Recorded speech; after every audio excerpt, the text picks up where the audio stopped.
les demi-tons sont inégaux, et encore plus inégaux qu'avec l'accord pythagoricien. Mais ça va dans le sens contraire. Tout à l'heure, le si était près du do parce qu'il avait cette fonction de sensible. Ici, c'est le contraire. Le si est attiré par le sol pour faire une tierce majeure naturelle qui est petite. Donc, il est loin du do. Entre si et do, il y a un grand écart. Entre do et do dièse, beaucoup plus petit. Vous entendez la différence entre ceci et ceci?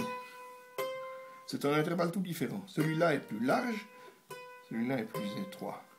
Ici, de nouveau large, de nouveau large. Ici, c'est étroit. Ici, c'est un grand demi-ton, mi, fa, et fa, fa dièse est petit.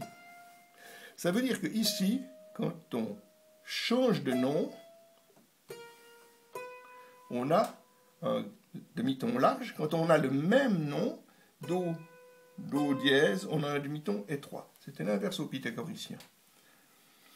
Quelle est la différence entre ces deux sortes de demi-tons? Eh bien, exactement par le même raisonnement que tout à l'heure, en inversant toutes les valeurs, eh bien, c'est exactement d'un commun harmonique.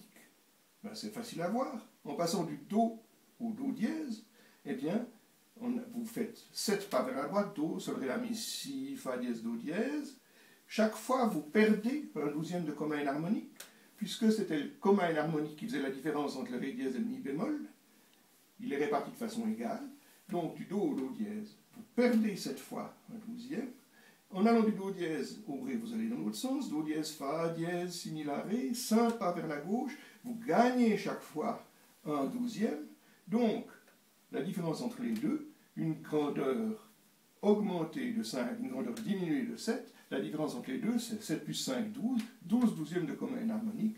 La différence entre les demi-tons larges et les demi-tons étroits est de 1 commun harmonique, c'est-à-dire encore bien plus que tout à l'heure, 4 dixièmes de demi-ton.